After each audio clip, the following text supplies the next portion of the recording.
Inventory is skyrocketing across nearly every sector of the US economy heading into the summer of 2022, and this skyrocketing inventory is what's going to cause an epic deflationary crash by the end of the year that you all need to start preparing for today. Because we're going to see massive pandemonium and massive price cuts across number one, the US housing market, and then number two, corporate retailers. This is where we're seeing literally the largest increase in inventory in US history, especially in corporate retail where the growth in business inventories is hitting record highs each month. 24 billion in October, 32 billion in November, 50 billion in December, and we just registered an astronomical 36 billion in April. These levels are as much as 6 or 7 times higher than the long-run 30-year average of a 4 billion gain each month. This means that big retailers like a Walmart or a Target are just amassing a tremendous amount of goods that are either already sitting on their retail shelves or stocked up in their warehouses. And to see just how bad this problem of accumulating inventory is getting across the retail industry, I went into the SEC filings for 13 of the largest retailers in America, and I could not believe what I found. These 13 retailers, I know you guys have heard of them, companies like Home Depot, Best Buy, Williams & Sonoma, Walmart, Target, Dick's Sporting Goods, they all ordered way too many goods over the last year. You can see that by this column, inventory growth year over year. On average, 30% growth in inventory,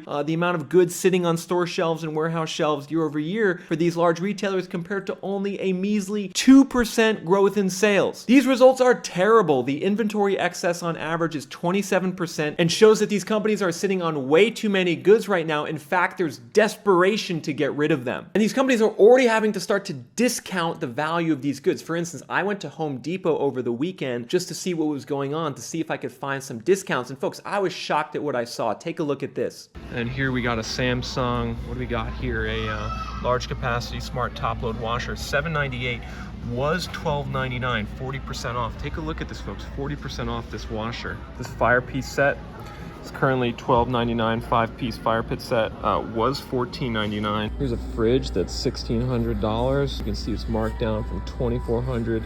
$800 savings. They call this a Memorial Day sale while supplies last, but it seems like they got a lot of supplies. 20, 30, 40% discounts on things like furniture and appliances and grills. This is where our economy is heading in 2022, which is a positive in one way because these sky-high prices of durable goods that we experienced during the pandemic that contributed to inflation, well, that's reversing and prices are going to come down. That's what I mean by a deflationary crash. However, there's also a negative that's going to go along with these price markdowns, and that's going to be a recession. See what I'm talking about? Take a look at this article from CNBC that came out last week. They say that companies were so scared of not having the supplies and inventory they needed during the pandemic that they erred on the side of ordering a lot. They double ordered to get inventory in the door. And now as demand has softened, sales aren't growing as much, they ended up with too much inventory and now have to cut back and mark down existing inventory. Scott Hoyt, a director for Moody's Analytics, says that this is the classic inventory cycle that has historically driven recessions. That's because retailers in America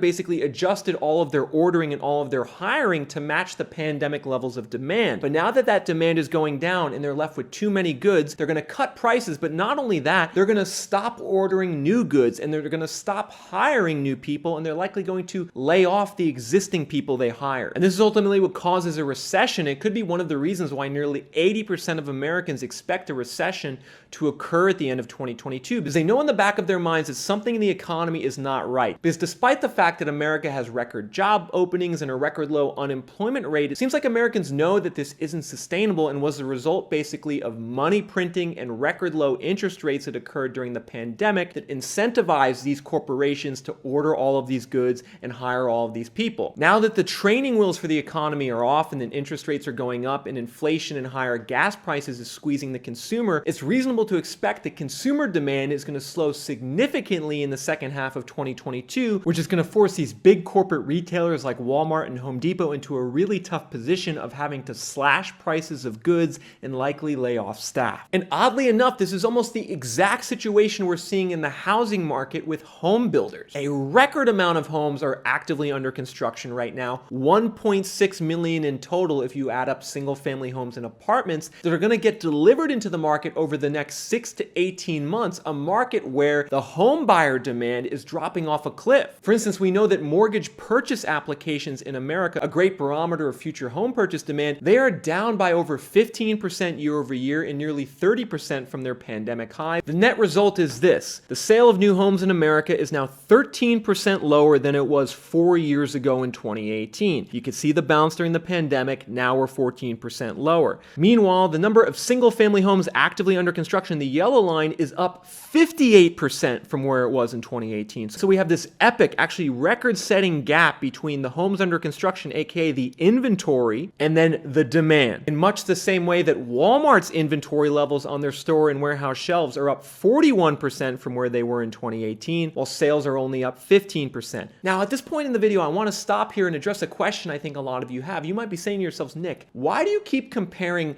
home building and housing market inventory to retail department store inventory and retail goods like you would see on Walmart store shelves? Like, what do these two things have in common with each other? And folks, they have everything in common with each other because they're both painting the same exact picture right now of an economy in America where we're building and producing way too many physical goods right now, while demand for these goods is falling off a cliff. I want you to start thinking about this, like the pandemic trends of all the things that people wanted in 2020 and 2021. These are not the things people want anymore. People don't want to buy homes in the same way they did 2 years ago. They don't want to buy lawn furniture or exercise equipment in the same way they did 2 years ago. And those things which appreciated so much in value and drove much of the inflation we're seeing today, they're going to lead to deflation over the next 6 to 12 months because the inventory glut that we're seeing across the physical goods economy is going to lead to a massive price crash and a massive recession, I believe, by the end of the year. And ultimately, this all comes down to the American consumer. The American consumer is getting squeezed right now. The levels of inflation we've seen over the last 12 months, over the last 18 months, have far outpaced wage growth, which means Americans aren't able to afford these goods anymore, especially with gas prices spiking to record levels. Now, a lot of you know this intuitively, right? That the American consumer is in a deep bind, but one way we know this through data is by looking at the personal savings rate in America, data from the Bureau of Economic Analysis. We can see it was at a near record low level of 4.4% in April 2022. That's basically half the level it was prior to the pandemic, and it's near the previous lows that we set back in the mid-2000s in 04, 05, 06, right before the biggest financial crash we saw since the Great Depression. And the more that this savings rate goes down, the more it means that wages in America are not keeping up with the price of goods, and ultimately that's not a sustainable situation. At some point, the system's going to break and the American consumer is going to tap out, and all this inventory across the economy is going to flood into the market at massively discounted prices and cause a recession. But here's the funny thing, folks. Corporate America refuses to believe that this is going to happen. Like, if you see what Wall Street CEOs and executives are saying, they think, amazingly, that the American consumer is still strong. For instance, take a look at this article from CNBC titled, "Bank of America CEO says that nothing will slow U.S. consumer from spending money." The Bank of America CEO said that consumers are in good shape and not overly leveraged. He told Bloomberg Television this from Davos, Switzerland at the World Economic Forum. He said, "What's going to slow them down? Nothing right now." And so this is what's actually really scaring me about the economy right now, is that the writing's on the wall for a recession. The Fed's hiking rates. Inflation means that Americans can't afford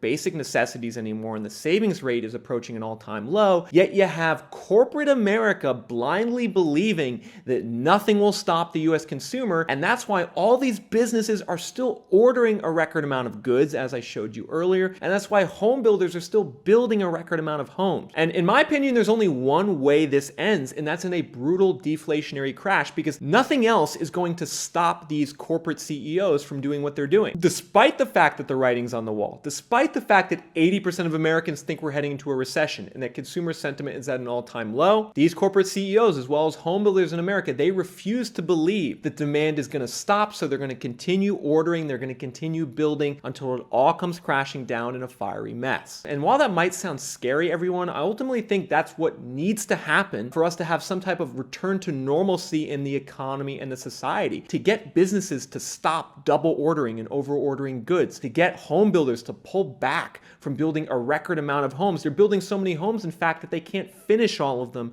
because there's not enough labor and there's not enough goods. This is not a good situation to be in, and ultimately the medicine is a deflationary crash. I believe it's going to happen by the end of 2022, and I believe the best way that you can protect yourself, as I've said many times over the last couple of weeks, is stockpile cash and save money if you can, particularly through putting off big purchases. Now is not the time to buy a house. It's not the time to buy a TV. It's not the time to buy furniture or a grill or appliances. Prices of these things will be going down over the next 6 to 12 months, just as consumer spending plummets and job losses increase. As the situation plays out, you're going to want to have as much cash on hand as possible to serve, number one, as a buffer in case anything bad happens to your career. Maybe you get laid off. You're going to want cash on hand. As well as number two, you're going to want cash to be able to buy these physical goods when they become cheap. You're not going to want to have to rely on debt to do it because it's going to be hard to get a loan in the middle of a recession in a deflationary spiral. And lastly, you probably want to avoid taking out credit card debt. Right now, we're seeing a lot of Americans increasing their credit card balances because they can't afford all the things they want to buy. I know in some situations it's unavoidable, but if it is avoidable and if you can cut back on certain things, avoid taking out that credit card debt, because we could be seeing right now a massive credit bubble developing across the economy and financial system that will make this deflationary crash even worse. I'm going to talk about this credit bubble later this week in a new video. If you want to see that video on the credit bubble, this is going to be a really good one for you to see. Make sure to hit the subscribe button. Make sure those subscribe notifications are turned on. And then lastly, smash the like button to show your support for this channel.